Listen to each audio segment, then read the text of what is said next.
આજે આપણા સૌના લોકપ્રિય, આપણા આદર્શ નેતા એવા ભાઈ શ્રી ચૈતરભાઈ વસાવાના સમર્થનમાં આયોજિત સામાજિક સભામાં ઉપસ્થિત મહારાષ્ટ્ર, રાજસ્થાન, ગુજરાત, અલગ અલગ બધા જિલ્લાઓમાંથી અને રાજ્યોમાંથી પધારેલા આદિવાસી સમાજના સૌ યુવાનો, વડીલો, આગેવાનોને મારા જય જોહાર, જય આદિવાસી.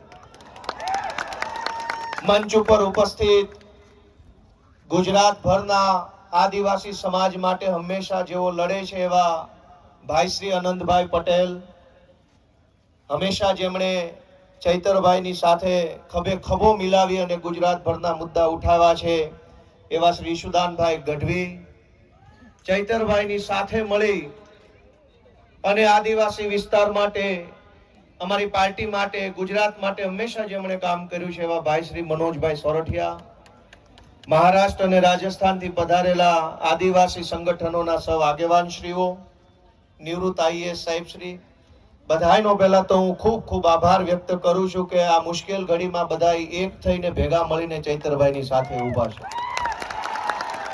દોસ્તો, ચૈતરભાઈ વસાવાને સરકારે સ્થાપેલી,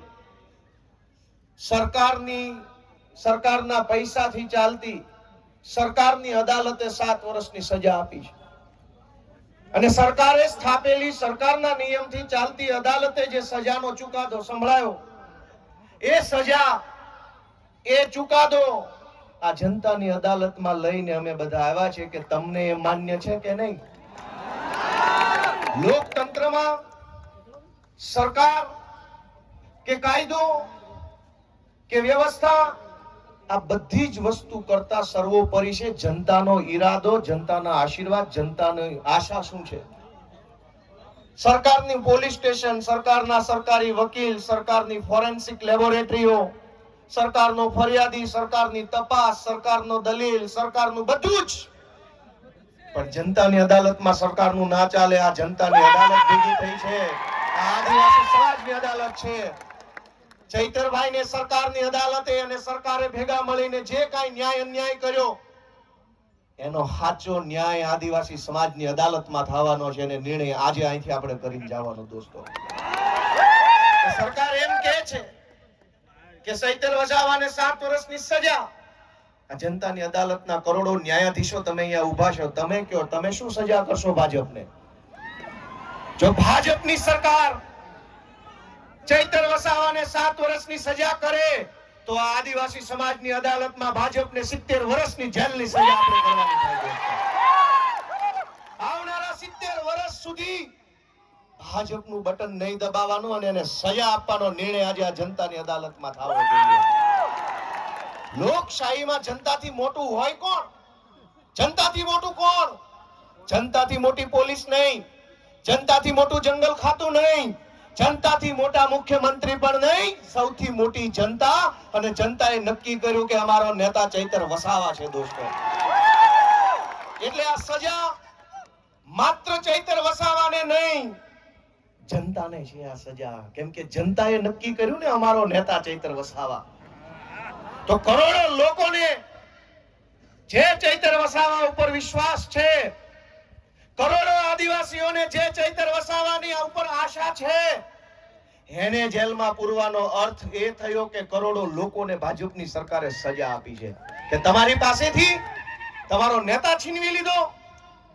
અરે ભાઈ સાહેબ, કેટલા વર્ષો પછી ભગવાનના આશીર્વાદથી, પ્રકૃતિના આશીર્વાદથી, વડીલોના આશીર્વાદથી, હજારો વર્ષો પછી એક લડાયક ચૈતર વસાવા જેવો નેતા આપણા ગુજરાતના આદિવાસી સમાજને મળ્યો. અનેક લોકો ધારાસભ્યો બન્યા, સાંસદો બન્યા આદિવાસી સમાજના મત આધારે, પણ આદિવાસી વિસ્તારોમાં ચાલતી નકલી સરકારી કચેરીઓ ઉપર પહેલી વખત બોલ્યું કોણ? ચૈતર વસાવા બોલ્યા. અનેક લોકો આદિવાસી સમાજના મતના આધારે સાંસદો, મંત્રીઓ બન્યા, પણ આદિવાસીઓની જમીન ઉપર વિવિધ કંપનીઓ લાવી આદિવાસીઓને ખદેડવાનું કામ કરતા હતા. એની વિરુદ્ધમાં પહેલો મજબૂત અવાજ ઉઠાવ્યો કોણે? ચૈતર વસાવાએ. આ કેવડિયામાં, તાપીમાં, છોટાઉદેપુરમાં, ડાંગ જિલ્લામાં ચારો તરફ કંપની કંપની, થર્મલ પ્રોજેક્ટ, ફલાણો પ્રોજેક્ટ, ઢેકણો પ્રોજેક્ટ. આ તમામ પ્રોજેક્ટના નામે આદિવાસીઓને ઘર વગરના, જમીન વગરના, શિક્ષણ વગરના, આરોગ્યની વ્યવસ્થા વગરના કરવાના ષડયંત્રને રોકવાનું કામ કર્યું કોણે? ચૈતર વસાવાએ કર્યું. અને સરકારના પેટમાં તેલ રેડાયું કે આ ચૈતર વસાવા આદિવાસીઓને કાં આટલો બધો જાગૃત કરે છે? કેમ આદિવાસી યુવાનોને જગાડે છે? કેમ સુતેલો આદિવાસી સમાજને જાગૃત કરવાનું કામ કરે છે? ચૈતર વસાવાનો ગુનો એ નથી કે જંગલ વિભાગના કર્મચારી સાથે બોલાચાલી કરી. ગુનો તો એ છે કે જંગલની જમીન તમારી છે અને તમને અપાવવાની છે એવી જાગૃતિ સમાજમાં લઈને આવ્યા. ચૈતર વસાવાએ જો બીજા ભાજપના આદિવાસી નેતાઓની જેમ રૂપિયા બનાવ્યા હોત તો જેલમાં હોત કે ઘરે હોત? એક છે મોટા કદાવર આદિવાસી નેતા, 2000 કરોડનું મનરેગામાં કરી નાખ્યું. જેલમાં છે કે મહેલમાં? આદિવાસીઓના મત લઈને, આદિવાસી વિસ્તારોની ગ્રાન્ટો ખાઈને 2000 કરોડ રૂપિયાનું બૂચ મારીને જો બેઠા હોત તો મહેલમાં હોત. પણ જેણે આદિવાસીઓને પાય બચાવવાનું કામ કર્યું, આદિવાસી બાળકોના શિક્ષણ માટે લડાઈ લડ્યા, વિસ્થાપિતો માટે બોલ્યા, ગરીબ દીકરીઓ માટે બોલ્યા, તમામ પ્રકારની યોજનાના લાભ અપાવવા માટે બોલ્યા, એ ચૈતરભાઈને જેલમાં પૂર્યા છે. વિધાનસભામાં આજની તારીખમાં જેની ઉપર ગુજરાતની હાઈકોર્ટે આદેશ કર્યો હોય કે આ ધારાસભ્યો પર બળાત્કારની એફઆઈઆર નોંધો, જેની ઉપર બળાત્કારની એફઆઈઆર છે એ આજે વિધાનસભામાં છે. આજની તારીખમાં ધારાસભ્ય છે, જેલમાં નથી બળાત્કારના આરોપી. જેની ઉપર મનરેગા કૌભાંડનો 2000 કરોડનો આરોપ છે એ વિધાનસભામાં ધારાસભ્ય થઈને બેઠા છે. જેની ઉપર જમીનો પચાવી પાડવાનો કેસ ચાલે છે 200 કરોડનો, એ અત્યારે ધારાસભ્ય છે. ગુજરાતના તમામ ચોર, લુચ્ચા, લફંગા, લબાડ, તોડબાજ, બળાત્કારી, ભ્રષ્ટાચારી, હલકા ધંધા કરનારા બધા જ લોકો આલીશાન જિંદગી જીવે છે. અને એક મામૂલી ગુનાની અંદર ચૈતર વસાવાને 7 વર્ષની સજા.